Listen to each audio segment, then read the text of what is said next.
Olá, sejam bem-vindos, bem-vindas à MF3, Escola de Filosofia. Dando sequência a nossas pílulas, em Kant ainda, vou tratar hoje de uma das suas obras, A Crítica da Razão Pura.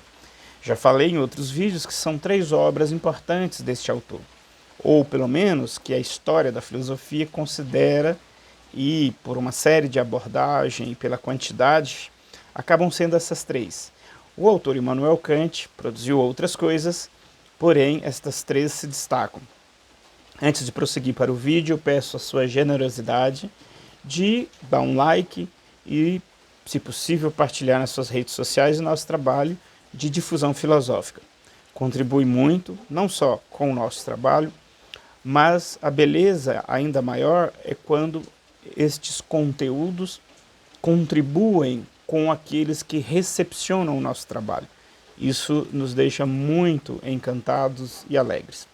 Voltando aqui, hoje no cenário aqui externo, um pouquinho de chuva, a natureza agradece muito. Passando aqui ao nosso tema, Crítica da Razão Pura, esta obra ela tem como objetivo principal, aqui eu estou vendo um roteiro para me auxiliar, estabelecer de que modo a metafísica possa tomar como a matemática e a física o caminho seguro da ciência.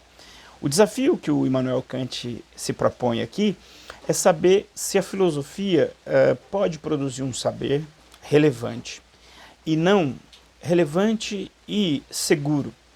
Porque o que se verificou no contexto dele, e o que mesmo hoje em dia nós verificamos, é que nem toda operação que acontece dentro da nossa mente, nós poderíamos chamá-la de ciência, de um conhecimento científico. Esse problema, portanto, é um desafio nosso humano, verificar se o que eu estou pensando tem correspondência fora do que eu estou pensando. Se de fato o que eu estou pensando é algo e não, de repente, uma confusão pessoal que eu estou fazendo. Esse é um desafio histórico da condição humana. E nesta ideia aqui, é isso que o filósofo procura fazer isto.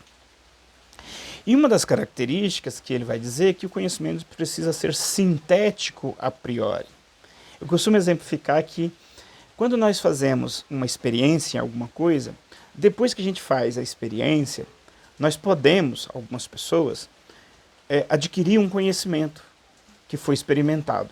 Nós fizemos uma imagem inicial, fomos lá, fizemos, e o resultado eu ajusto e fico conhecendo. Só que isso não seria propriamente conhecimento. Ou seja, a ideia de que um vidente, por exemplo, faça previsões depois que elas aconteceram, isso não faz sentido nenhum. O desejo nosso é exatamente saber antes de fazer a coisa, como fazê-la de um modo adequado, e não apenas imaginado na nossa cabeça. Então, o desafio proposto é exatamente esse. A ciência teria que conseguir conhecer antecipadamente as coisas. E a isso se chama de juízo sintético a priori.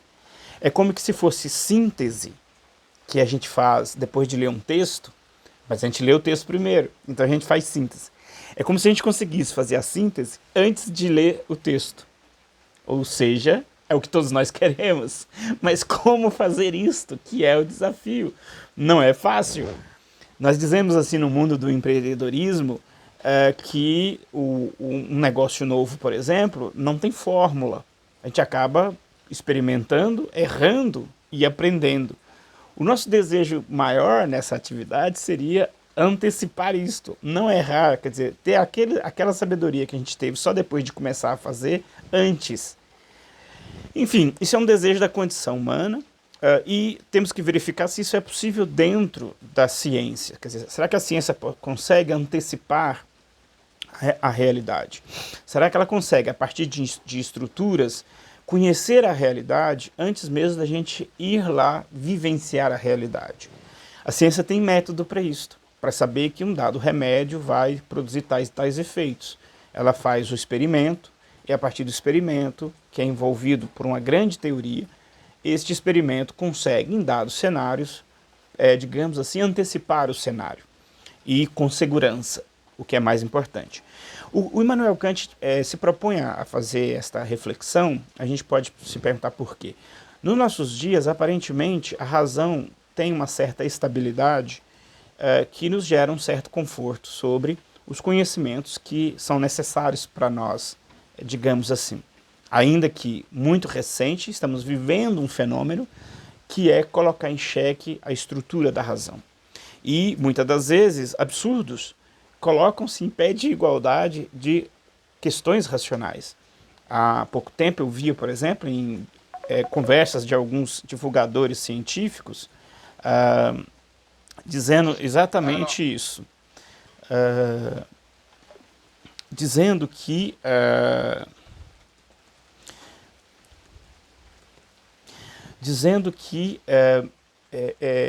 não se queria dizer, olha, eu sou doutor nesta área e, portanto, eu tenho uma formação para poder falar deste assunto. E vinha um indivíduo que, em termos de escolaridade, tinha muito menos escolaridade, competindo com ele, dizendo qualquer coisa absurda, às vezes, sobre o cientista. Então, hoje em dia, está virando popular a cultura, de novo, de colocar em xeque a racionalidade científica. Que, obviamente, a racionalidade científica é posta em xeque, porque é próprio da natureza da racionalidade científica a disputa pública das ideias. No entanto, a modalidade de disputa hoje é injusta, porque chega lá um indivíduo qualquer e fala tal coisa e vai embora. E não apresenta como que ele estrutura a pergunta dele, etc, etc. Então, não é que a ciência não admita ser questionada, ela admite, mas existe um método para a gente questioná-la, não é chegar assim do nada e questionar. De certa maneira, no contexto do Kant e do iluminismo nascente, havia também essa disputa da razão. É por isso que a obra Crítica da Razão Pura é extremamente importante, porque ela, então, captura um momento histórico e produz uma reflexão que, de certa maneira, a razão parecia não ter limites. Sobretudo que o iluminismo era um movimento cultural que valorizava muito a racionalidade. E aí tudo parecia ser possível desta razão. E ela já tinha que enfrentar outras questões ligadas a outras formas de enxergar o mundo que operavam não pela razão, mas por outras, digamos assim, capacidades humanas. A resposta da Crítica da Razão Pura é, portanto, a resposta que marca a história e perdura até os nossos dias, se a gente entender esse contexto no qual ela foi produzida. Não só entender a estrutura da obra, mas entender o que é o oposto da obra, o que ficou fora da obra. Portanto, o conhecimento científico ele quer ser esta síntese a priori e ele precisa ter uma espécie de limite. A razão não pode ser aquela que pode fazer qualquer coisa. Terão coisas que nós gostaríamos de fazer, mas não tem jeito de fazer. E a razão precisa saber exatamente mensurar isto. Então, essa síntese a priori quer dizer isso. E a característica dessa síntese é exatamente que ela seja universal. E que ela tenha necessidade. Ou seja, universal, que ela seja válida para mim e para outros. E que necessariamente, se eu aplicar esta e esta questão, eu produzo tal resultado. Então, isso é a segurança. Quando a gente fala de necessidade em ciência, a gente quer dizer isso. Necessário quer dizer que algo vai acontecer assim. Se eu tomo um comprimido tal, sendo um humano, eu vou ter resultado tal.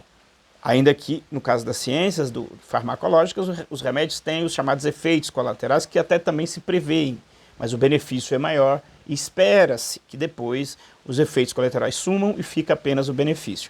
Mas a ideia de necessidade é que eu sei o que vai dar isto. Eu não posso dizer para alguém, toma esse comprimido aí, mas se segura porque eu não sei o que vai dar. Ou um chá, que às vezes acaba sendo tomado num contexto assim.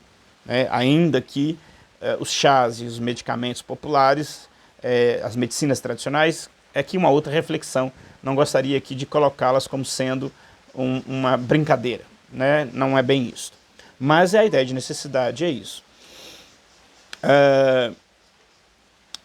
Então teria essas duas características e ela traria ainda conteúdos novos. Então eu saberia antes e eu conseguiria apresentar um conteúdo realmente válido depois da execução. Seria o vidente, aqui numa tentativa pedagógica de explicar isto, seria aquele vidente que prevê aquilo que vai acontecer no futuro e aquilo efetivamente acontece no futuro, trazendo ali uma verdade. Isto é garantido de duas formas dentro de nós. Esse juízo sintético a priori em Kant. Primeiro, por uma ideia de transcendental. Essa é uma palavra que ele utiliza muito. Que é uma condição de experienciabilidade, eu estou lendo aqui um roteiro, e cognoscibilidade dos objetos. É aquilo que o sujeito põe nos objetos no próprio ato de experienciá-los e de conhecê-los. Ou seja, quando o objeto chega até mim, eu visto ele com algumas coisas que são próprias minhas. Eu preciso, inclusive, identificar isto para exatamente conseguir saber o que é meu e o que vai ser a novidade desta coisa, para não misturar essas duas coisas. Isso é de um lado, quer dizer, isso está dentro da minha capacidade que eu tenho aqui, já preparada. Do outro lado, das coisas fora de mim, vem a ideia dos fenômenos, que é o objeto em si, que chega até nós. Só que o fenômeno, ele chega até nós, isso é muito importante em Kant. Ele chega em nós e nós o percebemos apenas na sua face aparente. Por isso que a gente usa a palavra fenômeno. É o contrário da coisa em si. Eu, em última instância, não conheço aqui nesse esquema a coisa em si. Eu conheço apenas uma faceta dela que se apresenta a mim. Isso também é muito importante, porque eu posso revisitar este fenômeno outras vezes e é possível que eu encontre outras coisas nesse fenômeno. Porque quando eu o percebo, eu não esgoto o que ele tem. Naquele momento eu consigo percebê-lo. Então esses fenômenos chegam até mim e eu então, dentro de uma pré-capacidade que eu tenho, eu recepciono esses fenômenos e eu os processo dentro de mim. Nesse caso, os juízos sintéticos a priori versam, portanto, apenas sobre os fenômenos e são possíveis por via das estruturas transcendentais, formas puras, ou seja, está dentro de mim, presentes no sujeito humano. Isto é, eu tenho a ideia de sensibilidade dentro de mim, que está ligado a uma área chamada estética, que estuda a sensibilidade, os sentidos, é nesse sentido que a disciplina é tomada por Kant, e do outro lado eu tenho uma espécie de motorzinho que processa essas coisas, que é o intelecto. E aqui lendo meu roteiro, por via dos conceitos puros, aí eu teria 12 categorias, que eu classifico essas 12 categorias, e enfim, eu consigo produzir aí um conhecimento. O conhecimento científico, portanto, fundamentalmente fenomênico. O conhecimento científico conhece sempre aquilo que o fenômeno mostra para nós. E é por isso que na área experimental é importante fazermos vários experimentos para tentarmos, a partir daquilo que apresenta para nós, tentarmos, digamos assim, compreendermos um comportamento do fenômeno. É por isso que os medicamentos, e nós estamos numa época de pandemia, exigem muito isso, exigem testes e testes, porque os cientistas vão construindo uma espécie de conhecimento do fenômeno a partir do experimento. Aquele fenômeno apresenta-se ao cientista de um jeito.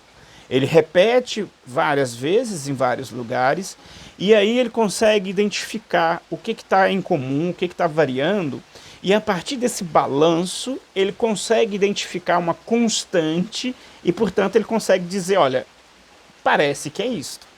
É claro que no caso da pandemia de Covid, o desafio extra é que o vírus se muta, ele se modifica. E aí nós estamos falando de variações, o que implica, de novo, um conjunto de testes. No caso da ciência ligado aí à virologia, os cientistas, obviamente, eles vão criando experiências para fazer essa leitura de um modo mais rápido. Mas a ideia de ler o fenômeno é sempre esta. É sempre que só diz o que é o fenômeno ele mesmo. Eu tenho que parar de achar que eu posso dizer o que é o fenômeno que vai colar. Não vai dar certo. O fenômeno vai ser outra coisa. Então, isto é um limite para a razão. A razão tem que tomar cuidado que, de repente, ela quer dominar o vírus. Mas não é o querer meu apenas a técnica para eu dominar ele. Eu tenho que ter metodologia para lê-lo. E, portanto, é uma outra coisa que não depende de mim.